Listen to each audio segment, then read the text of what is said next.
I'm back from Japan. Okay. Well, I lost a bit of weight and I got a little bit tanned, a little bit sunburned in areas, but yep, it has been a very, very absolutely amazing life, like, achievement experience. Like, that was my ultimate life dream. I still feel like I'm coming out of a dream. It's been 2 weeks since I got back almost, and I still feel like I'm just still adjusting to reality again. Anyway, a lot of you will know, and some of you may not know, that while I was there for the entire 3 weeks, yes, I was in Japan for 3 weeks, that I was vlogging everything the entire time, and it was a really big deal because it means for my channel for at least the rest of this year, potentially longer than that, I'm going to have so much content and so many videos to make. I have at least 200 to 300 gigabytes worth of video footage of everything we were doing, and I can't wait to just start editing and making those videos. It's going to take a little while though because those videos need a lot more polish and stuff. I really want to make it a proper series, so wait until early August next month for that. And in the meantime, I'm going to do this Q&A video, post-Japan Q&A, and also there will be at least one haul video coming soon as well. People really want to see those, so I want to get one of those out of the way, but there has to be several because I bought so much stuff. So one of many haul videos is coming soon too. Also, if you want to see extra stuff about my trip, sneak peeks, and you know, previews of vlogs before they're released, you can check out my Patreon and consider supporting me. There's going to be 2 vlogs from my Patreon talking about what happened immediately before and after my trip for Japan, for anyone that wants to know a little more bonus details, stories and stuff like that. Anyway, we're going to start my Q&A in a moment. Just to let you know, I got a lot of questions. This is probably going to be a long video, as you can probably tell whatever timestamp is on here at the moment.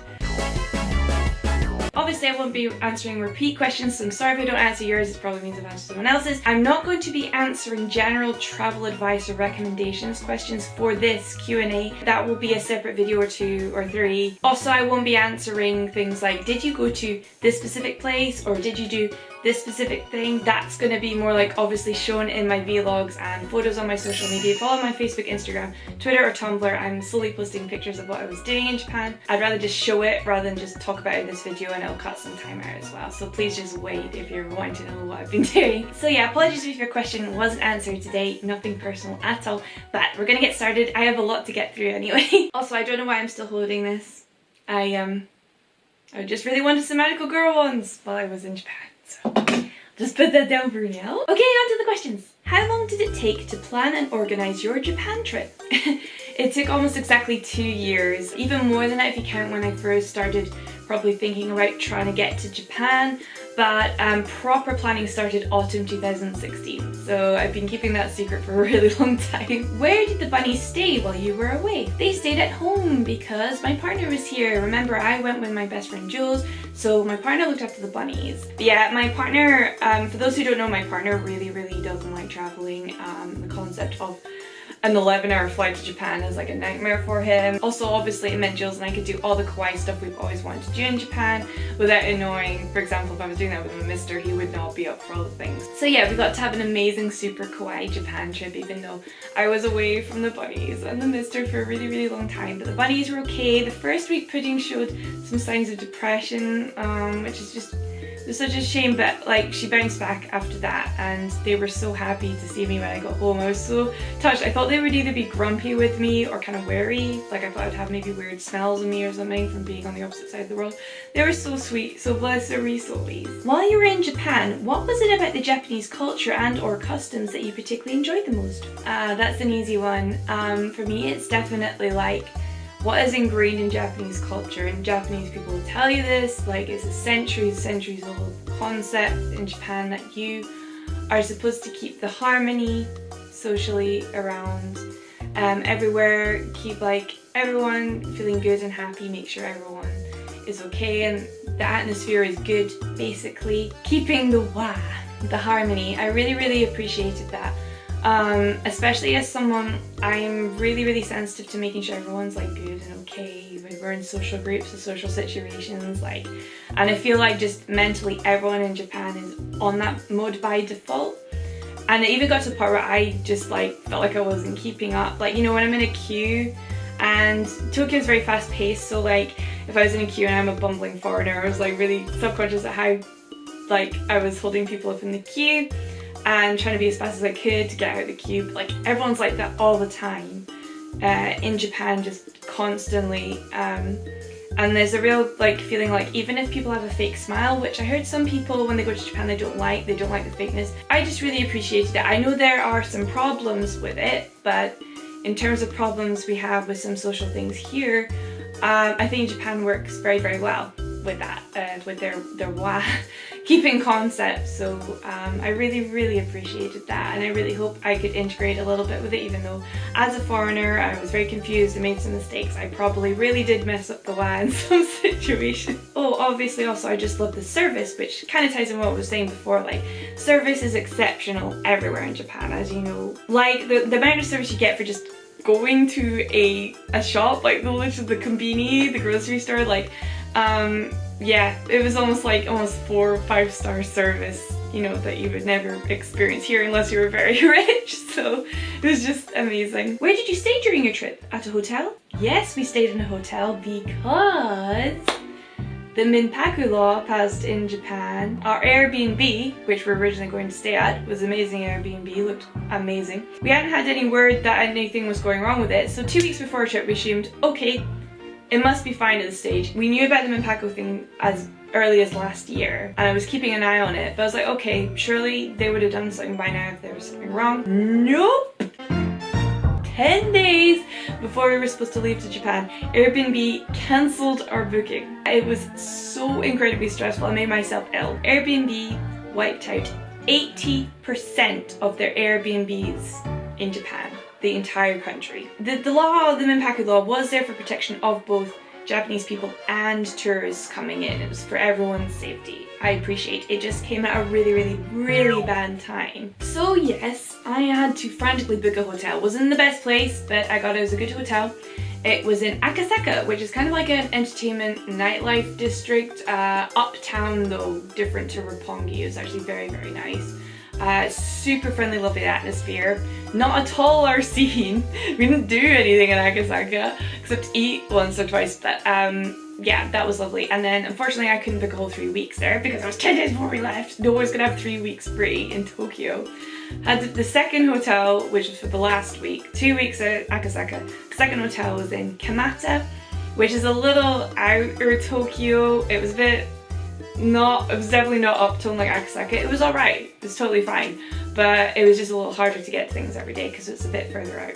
But yeah, Akasaka and Kamata is where we stayed, and yeah, we stayed in a hotel, not intentionally, but in the way it was a silver lining because everything was clean for us every day and we would just have had no energy to do that at an Airbnb. There was also a dryer which our Airbnb didn't have, so we could just wash our clothes and dry them immediately. In a way, we got a whole lot of benefits from the hotel that we wouldn't at the Airbnb. The upside of the Airbnb would have been size. We would have had a room each. Basically at the Airbnb it was our own private apartment. It was going to be our own. But yeah, the first hotel we ended up really, really enjoying that. We had a great time. So yeah, shout out to Hotel Felice Akasaka, who also gave us a shout out as their first customer shout out because they're actually very, very new. Did you find the train system easy or difficult to use? It's nothing. Like, it was so easy. I don't know why people say the Japanese train system is so confusing. I mean, it's only like 1,000 lines going all across at the same time with different colors and different intersections. Okay, yeah, it was super, super confusing, especially for the first few days. I think everybody has been there, except maybe if you're used to the London Underground. I don't know, but oh my goodness. Yeah. But I felt like I got the hang of it after maybe 3 or 4 days.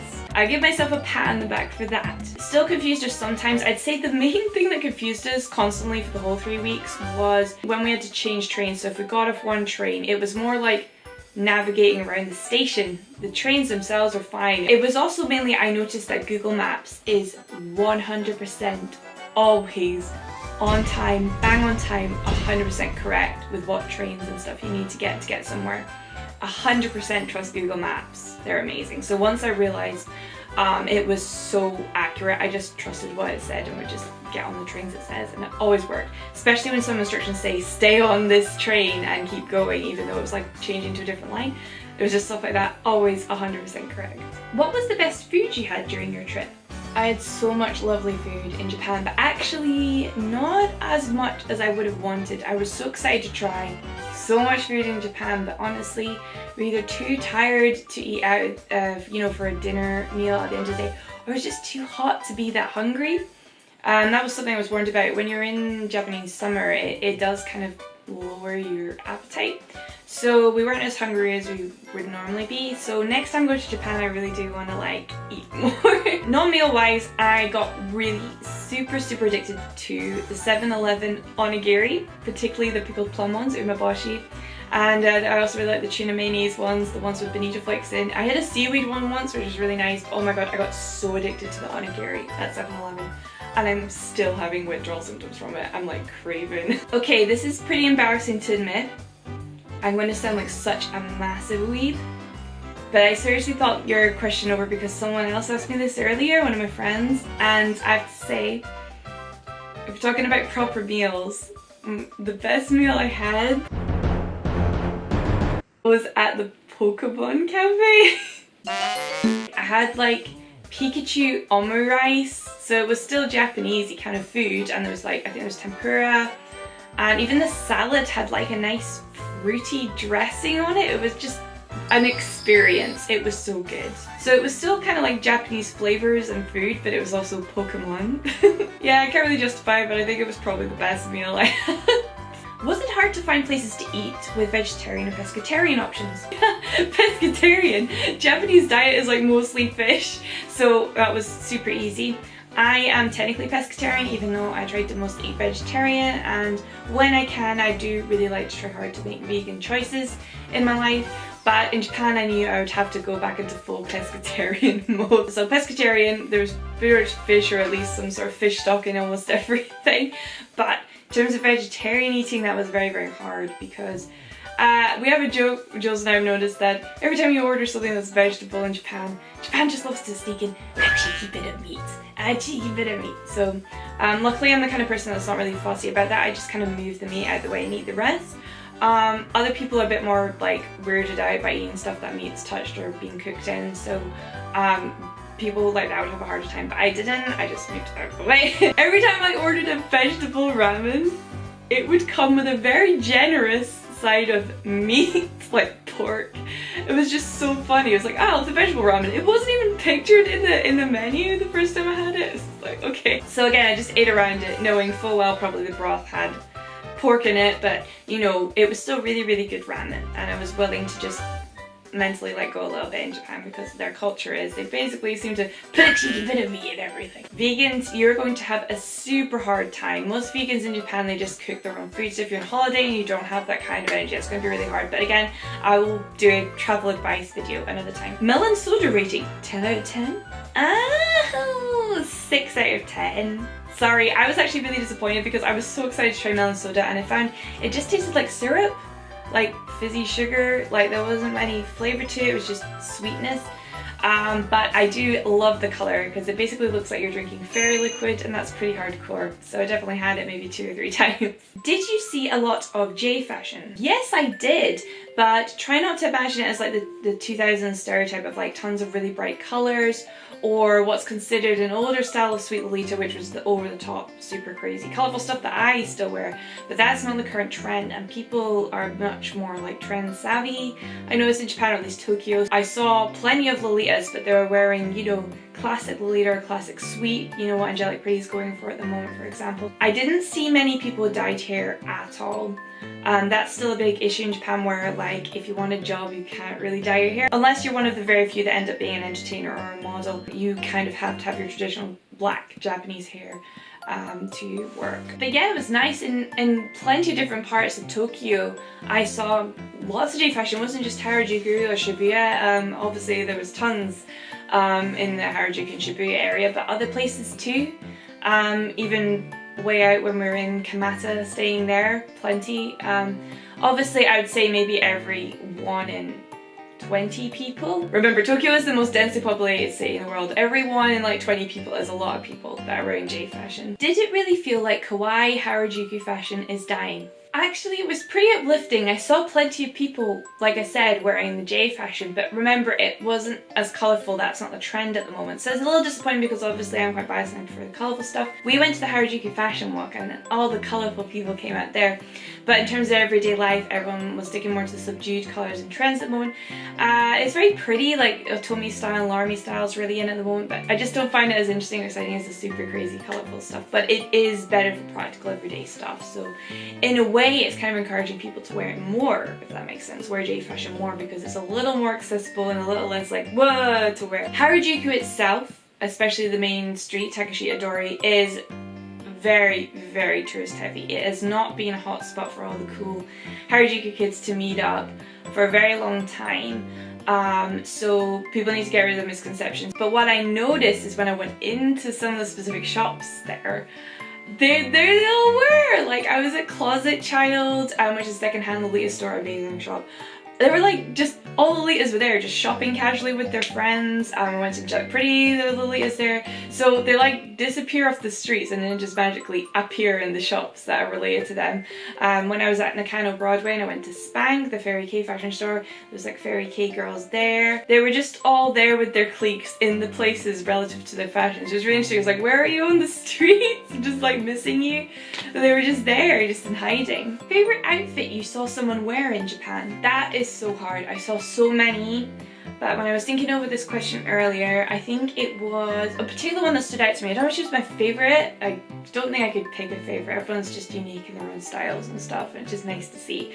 But this girl left an impression on me. It was outside the bathrooms in the train station that leads to Disneyland. And it was quite crowded in the bathrooms and I'd finished getting my makeup done and stuff, so I went out while Jules was still doing her makeup, and there was a girl there waiting for her friends also like me.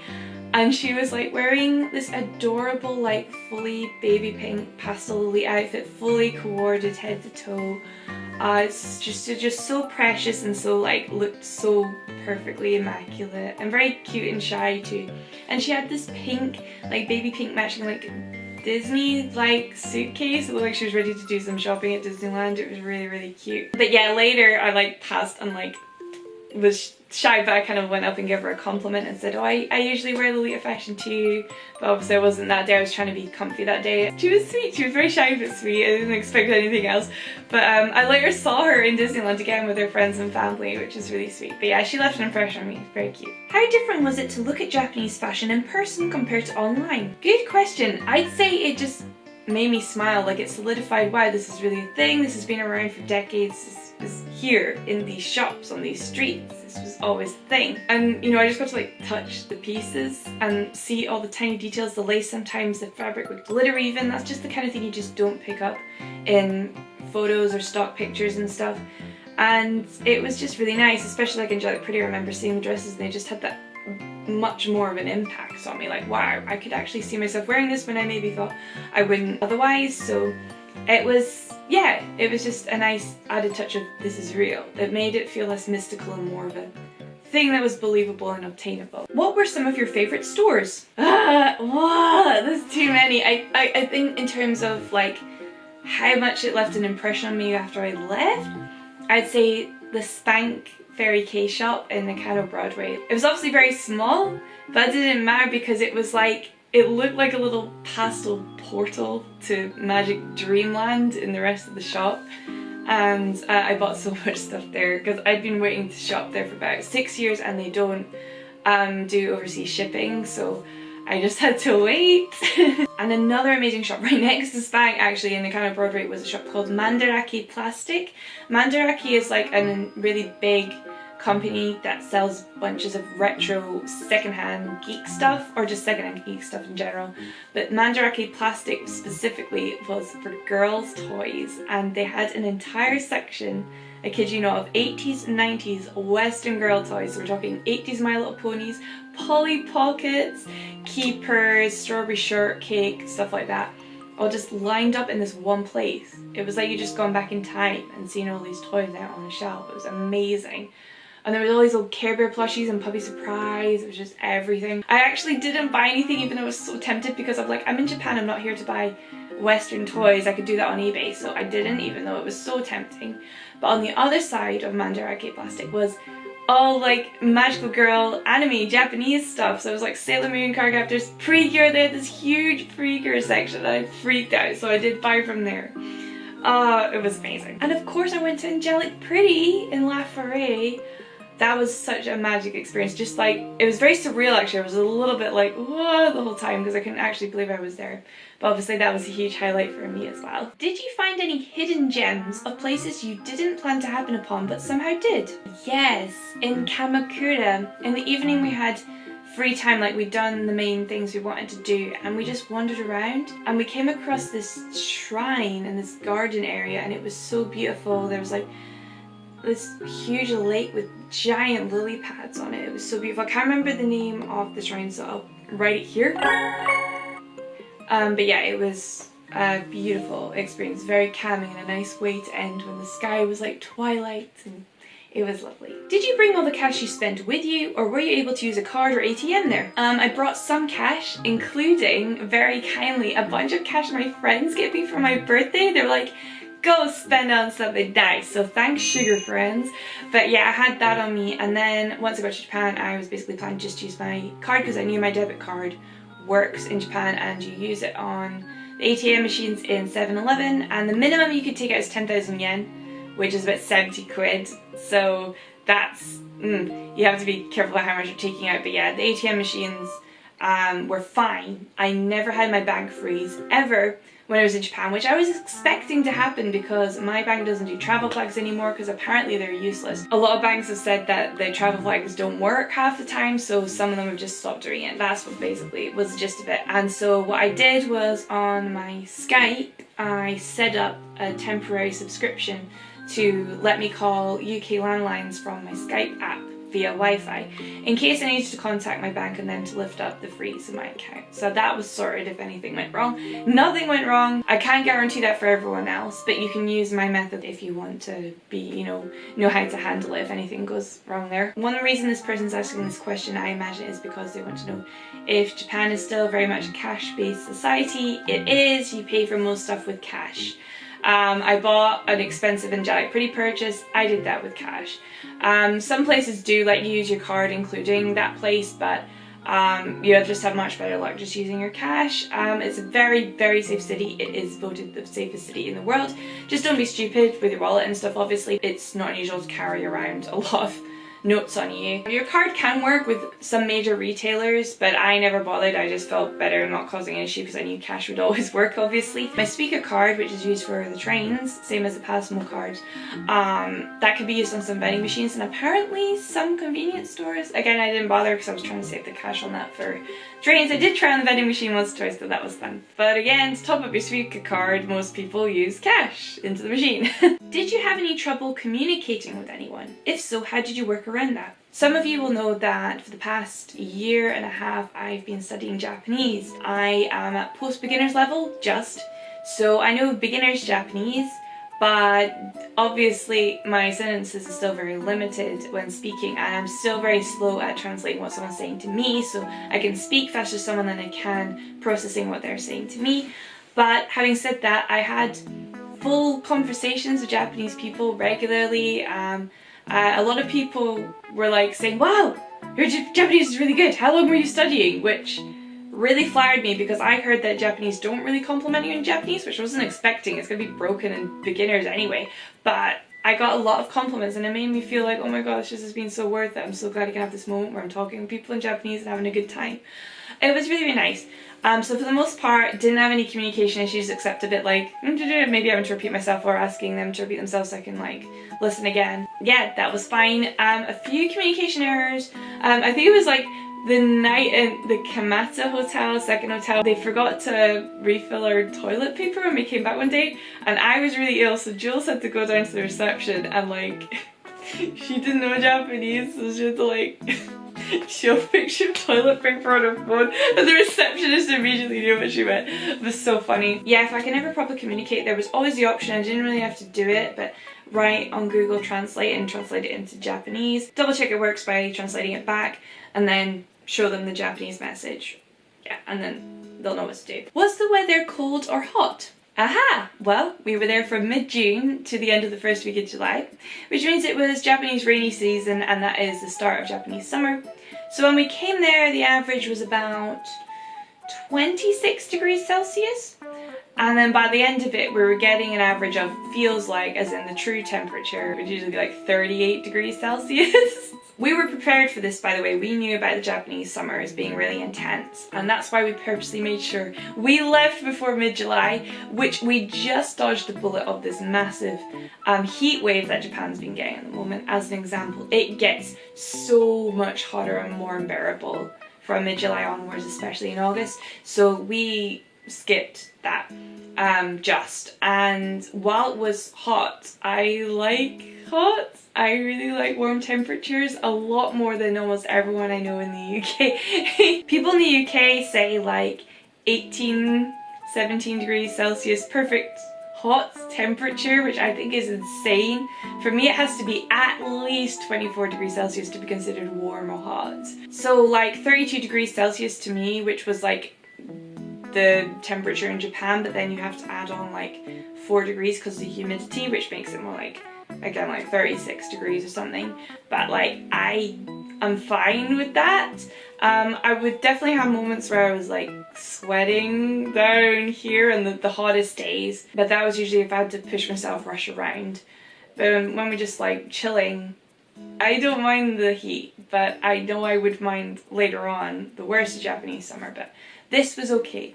I could deal with it again just fine if I had to. I didn't mind the humidity. So many people complain about it. I didn't mind it. I actually like it. It makes the air smell nice.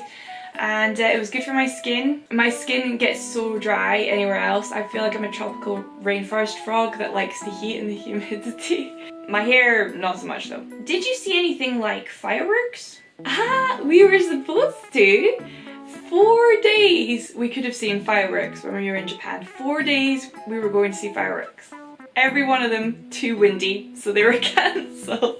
Oh, it's so funny. But I personally didn't mind too much because I actually am a bit scared of fireworks. I really don't like the loud noise and stuff like that. It freaks me out a bit. If I watch fireworks, I watch like this. I just, you know. But they're very pretty, I'm sure, and it would have been a perfect Japanese summer experience. But no, it was too windy. I'm sure another time I'll get to see them. Was there anything you wanted to go to but you didn't get a chance to see? Oh, there was tons. There was tons. I'm already so keen, for example, to go back to Harajuku because there's so much Harajuku. I feel like I barely scratched the surface of Harajuku. And that's seriously after going there 5 times. Not for like a whole day. I think a whole day in Harajuku is maybe 2 days there, and the rest were like shorter visits, you know, in the evening or something when we had spare time. But oh my goodness, I'm already so keen to go back. I also honestly wanted more time at Puroland.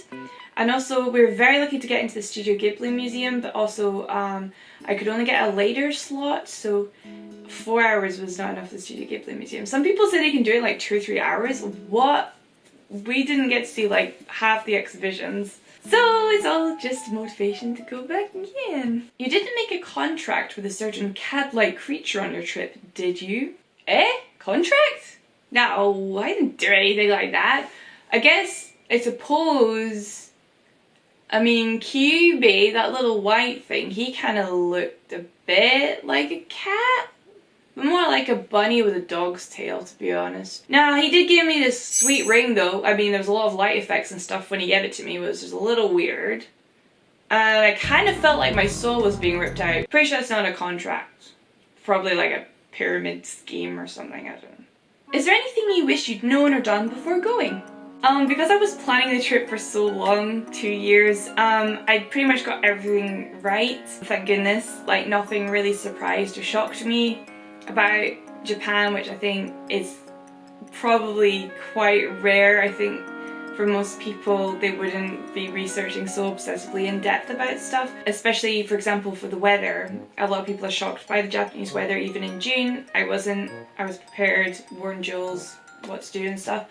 But I guess the one thing that you can't really know except experience it for yourself, just how much you're going to get lost and need to navigate between trains. And even though I was giving us like 30 minutes extra to get to somewhere in case anything went wrong or we got lost and stuff, that was not enough time. Like, the sheer amount of time just wandering around trying to get to somewhere always takes even longer than the leeway we were giving. So I think that's just like another warning I would give to myself, to people, and for my next trip is just even an extra hour. You'd have to get up even earlier, yes, but would massively lower stress if you got to get somewhere on time. So sometimes we'd be a little late for our bookings, and luckily there were leeways on that. In Japan, punctuality is so important, and we were so bad at that. What do you want to see next time that you couldn't on this trip? So apart from Harajuku, like doing more of Harajuku, even though I was there so many times, I would really like to go to Okinawa, which is like on the opposite side of Japan. I'm really interested because it's basically Japanese Hawaii, and one of my Japanese friends who I made while studying Japanese, that's her hometown, and she was like, please come to Okinawa, and I was like, I'm totally into the concept of Okinawa. Even though I'm probably going to be terrified of like the bugs and stuff there, I really want to go and have like a tropical Japanese experience. I do also want to check out Kyoto. We went through there to get to Nara, Magic Deerland, which was a dream come true. I got a lot of the traditional Japanese experience from Kamakura and Nara already, and some people like to see thousands of shrines and stuff, but we'd already come across a lot of shrines and I felt like that was me satisfied. And Kyoto is a lot of stuff like that, so I don't know how long I would need there. I am interested in Kyoto as well, but more into Okinawa actually. Oh, one thing I wanted to see, like a thing I wanted to see that I didn't get to do, was an onsen. I was really excited to try an onsen. I was shy about the concept at first, but by the time we're getting ready to like start properly preparing for the trip, I was like, you know what, when in Rome, I'm gonna do it. And I love very hot baths. I have them as much as possible, so I was really looking forward to that, and I missed both, like 2 chances to probably have a Japanese onsen bath, so next time I definitely want to do that. I can't believe I missed a chance. I have no idea how. We ran out of time and stuff, so I couldn't relax, so I was like, I'm just gonna pass because the whole point is to relax. So next time I really want a more relaxing experience in Japan. Like, part of me definitely wants to just repeat a lot of the things I did in Japan, but another part of me would definitely want to go out and see more of Japan because I feel like I'm doing it a disservice by not doing that. And the last question: did it live up to your expectations? Of course it did! Oh my goodness, was there ever going to be any other answer? I'm pretty sure everyone that goes to Japan has the most amazing time. And like everyone, I am already desperate to go back ASAP, but oh my gosh, it's so expensive. But I'm already like, I'm like mentally like, I'm going back, need to save up. Don't know how long it'll take, but really want to go back to Japan. Oh my goodness, it'll probably be a much shorter, cheaper trip than this one. This was a huge like life dream achievement kind of trip. Next time it can be more relaxed. Oh man, people warn you about the post-Japan blues. They happened. Oh my goodness. I'm having cravings for a lot of the food and the people I miss. I just miss all the places I could go back to that I went to, and they were just, yeah, defo. Oh, I'm happy to be back with my partner in the bunnies though, because it was a really long time away. Like, it felt right being back. I was like, thank goodness. At the same time, I'm like, oh my goodness, I just want to go back straight away. I want to take them with me. But yeah, I answered a lot of questions. It's going to be a long video, but thank you very, very much for listening, and I hope you're excited for the proper Japanese vlogs coming next month. In the meantime, there will be a haul video, one of many, but before the vlogs I want to get one haul video out of the way because people are really keen to see those. But yeah, thank you very much for listening to my Q&A, and until next time I will say goodbye for now, or should I say jamata? And yeah, it's almost weird sitting here talking to my camera again, like this kind of format of video, because it's been so long, but it's good to be back, and I'm glad to be back for YouTube, and there's going to be so much content, so you're going to have to get used to me uploading regularly now. Oh no, what a shame. But yeah, see you for now. Bye bye.